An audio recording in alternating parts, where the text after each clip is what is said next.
আপনারা কি ক্লান্ত হয়ে পড়েছেন লং ভিডিও বা বড় ভিডিও দেখে দেখে যে এসআইআর ফর্মটি আপনারা কিভাবে ফিল আপ করবেন? তো বেশি না, আপনাদের কাছে মাত্র 5 মিনিট নিয়ে আমি আপনাদেরকে পুরোপুরি প্রসেসে এসআইআর ফর্মটি কিভাবে ফিল আপ করবেন তা বিস্তারিত জানিয়ে দেবো। তো বেশি কথা না বলে ভিডিওটি শুরু করা যাক। প্রথমে আপনারা দেখতে পাচ্ছেন এখানে লেখা আছে name and contact number of বিওলো। এখানে আমার বিওলোর নাম হচ্ছে জসিমউদ্দিন শেখ। এখানে বিওলোর নাম্বারটি রয়েছে। আপনারা যদি ফর্মটি চেক করেন তো আপনারা দেখতে পাবেন এখানে আপনাদের বিওলোর নাম্বারটি রয়েছে। তো এখানে আপনাদের যদি এই ফর্মটি নিয়ে কোনো রকম কোনো ত্রুটি বা কোনো রকম কোনো সমস্যা বা কোনো রকম কোনো প্রশ্ন থাকে তো আপনারা অবশ্যই আপনাদের বিওলোকে ফোন করে আপনারা তাদের কাছ থেকে বিস্তারিত জেনে নিতে পারেন। তো বেশি কথা না বলে ভিডিওটি শুরু করা যাক। তো এখানে প্রথমে আপনারা দেখতে পাচ্ছেন এখানে রয়েছে জন্ম তারিখ। তো সেই হিসাবে এখানে আপনাদের নিজ নিজ জন্ম তারিখ লিখে দেবেন ভোটার কার্ড বা আধার কার্ড দেখে দেখে। ধরেন যে আমার জন্ম হচ্ছে 8/7/25 বা 2000 সাল লিখে দিলাম ধরেন।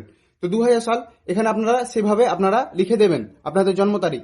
তারপর এখানে আপনারা দেখতে পাচ্ছেন আধার কার্ড নাম্বার ঐচ্ছিক থাকলেও এখানে অবশ্যই লিখে দেবেন, কারণ চেয়েছে যখন কোনো না কোনো দরকার রয়েছে সেই হিসাবে চেয়েছে। আপনারা অবশ্যই এখানে আপনার আধার কার্ড নাম্বারটি লিখে দেবেন। তারপর এখানে আপনারা দেখতে পাচ্ছেন মোবাইল নাম্বার। এখানে আপনারা মোবাইল নাম্বারটি এই জায়গাতে আপনারা ফিল করে দেবেন। যদি পরিবারে 5-6 জন ভোটার থাকে কিন্তু একটা নাম্বার রয়েছে তো একটা নাম্বার দিয়েই হয়ে যাবে এই ফর্মটি ফিল আপ বা মোবাইল নাম্বারের ঘরটি ফিল আপ হয়ে যাবে। তো তারপর আপনারা দেখতে পাবেন যে এখানে পিতা বা অভিভাবকের নাম। আপনাদের যদি পিতা বেঁচে থাকে তো অবশ্যই আপনারা এখানে পিতার নামটি লিখে দেবেন। পিতা যদি মারাও যায় তবুও আপনারা এই ঘরটিতে আপনার পিতার নামটি লিখে দেবেন। তারপর এখানে চেয়েছে অভিভাবক বা পিতার এপিক নাম্বার অর্থাৎ ভোটার কার্ড নাম্বারটি। যদি আপনার পিতা বেঁচে থাকে তো অবশ্যই এখানে আপনার বাবার ভোটার আইডি নাম্বারটি লিখে দেবেন। যদি মারা যায় তো লিখতে হবে না, ঠিক আছে। তারপর এখানে আপনারা দেখতে পাচ্ছেন মায়ের নাম। অবশ্যই এই ঘরটিতে আপনার মায়ের নামটা লিখে দেবেন।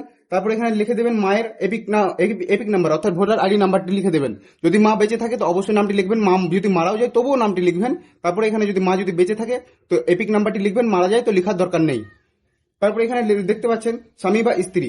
যদি আপনাদের বিবাহ হয়ে থাকে তো অবশ্যই স্ত্রী বা স্বামীর নামটি এখানে লিখে দেবেন। যদি আপনি মহিলা থাকেন তো আপনার এখানে স্বামীর নামটি লিখে দেবেন। যদি আপনি পুরুষ হয়ে থাকেন তো এখানে আপনার স্ত্রীর নামটি লিখে দেবেন। তারপর যদি আপনার স্বামী থেকে থাকে তো আপনার আইডি নাম্বারটি এই ঘরে লিখে দেবেন। তারপরে আপনার যদি আপনার স্ত্রীর ভোটার আইডি নাম্বারটি এই ঘরে লিখে দেবেন। এটা হয়ে গেল 2025 সাল অনুযায়ী আপনার কারেন্ট ডকুমেন্টের এই ঘরটি ফিল আপ করতে হবে, ঠিক আছে। তারপরে এখানে আপনারা দেখতে পাচ্ছেন এই ঘরটি ফিল আপ করার জন্য আপনাদের 2002 সালে ভোটার লিস্টটা নিয়ে বসতে হবে, দেখতে পাচ্ছেন। সেই হিসাবে আপনারা প্রথমে আপনাদের ভোটার লিস্টে আপনাদের নামটি বা আপনাদের ক্রমিক সংখ্যার নামটি খুঁজবেন। খুঁজার পর আপনার যদি নামটি থেকে থাকে তো আপনারা এই হিসাবে আপনারা এই ঘরটি ফিল আপ করবেন 2002 সাল অনুযায়ী, ঠিক আছে। তো আমি তুলনামূলকভাবে একটা ডেমো বা একজনের নাম দিয়ে আমি আপনাদের এই ফর্মটি ফিল আপ করে দেখাচ্ছি। এখানে আপনারা দেখবেন 2002 সালে আপনার ক্রমিক নাম্বারের পাশাপাশি আপনার নামটি থাকবে। নামটি যদি ভুলও থাকে অবশ্যই এখানে আপনার নামটি লিখে দেবেন 2002 সালে ভোটার লিস্ট দেখে দেখে। তারপর এখানে দেখতে পাচ্ছেন এখানে লিখেছে আপনার এপিক নাম্বার। তো 2002 সালে ভোটার লিস্টের এপিক নাম্বার এইখানে রয়েছে, আপনারা দেখতে পাচ্ছেন।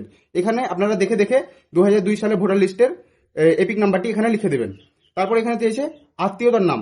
তো আত্মীয়তা এখানে আমি দেখেছি ভুলু শেখের।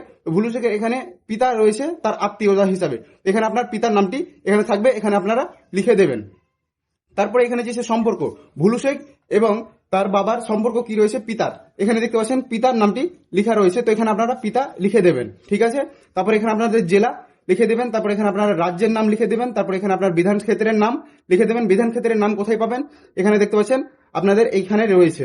এটা হচ্ছে আপনাদের বিধান ক্ষেত্রের নাম, ঠিক আছে। তারপরে এখানে দেখতে পাচ্ছেন বিধান ক্ষেত্রের নাম্বার। বিধান ক্ষেত্রের নাম্বার আপনারা এইখানে পেয়ে যাবেন। এটা হচ্ছে বিধান ক্ষেত্রের নাম্বার। তারপরে এখানে চেয়েছে এখানে আপনার বিধান ক্ষেত্রের নাম্বারটি এখানে এই মতে আপনারা এখানে বিধান ক্ষেত্রের নাম্বারটি লিখে দেবেন। তারপরে এখানে আপনার অংশ নাম্বারটা এখানে দেখতে পাচ্ছেন। এটা হচ্ছে আপনার বুথ নাম্বার। বুথ নাম্বারকে অংশ নাম্বার বলা হচ্ছে। তো এখানে আপনার বুথ নাম্বারটি লিখে দেবেন। তারপরে এখানে রয়েছে ক্রমিক সংখ্যা।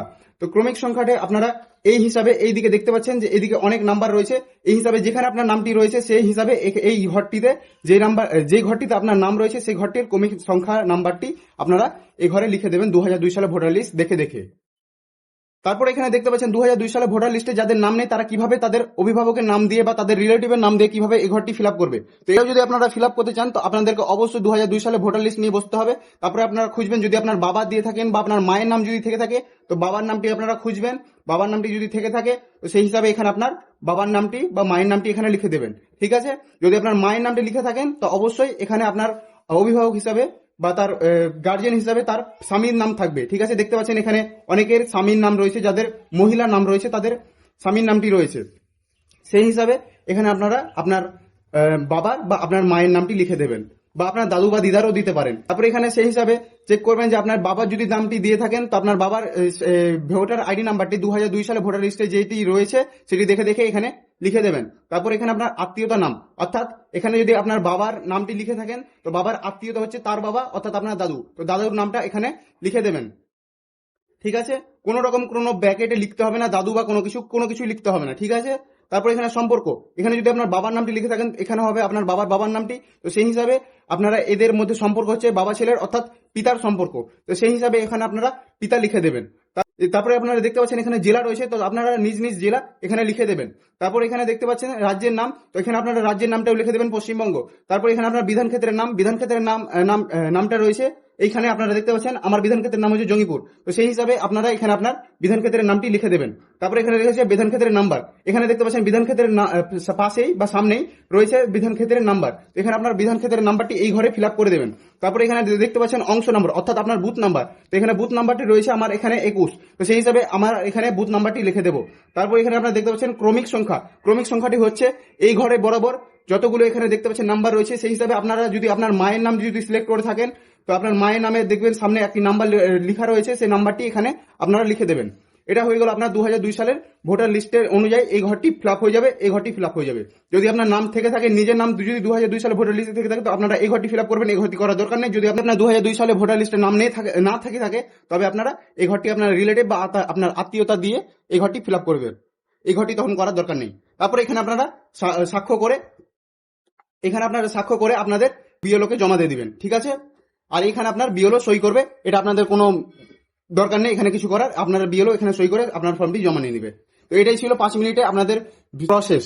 তো ভিডিওটি যদি ভালো লেগে থাকে তো আমাদের চ্যানেলকে অবশ্যই সাবস্ক্রাইব করবেন এবং আমাদের পাশে থাকবেন, কারণ এটি আমার নতুন চ্যানেল। আমার এই নতুন চ্যানেলে আপনাদের একটু সাপোর্ট চাই, অবশ্যই আপনারা এই চ্যানেলটিকে ফলো করবেন বা সাবস্ক্রাইব করবেন। ধন্যবাদ।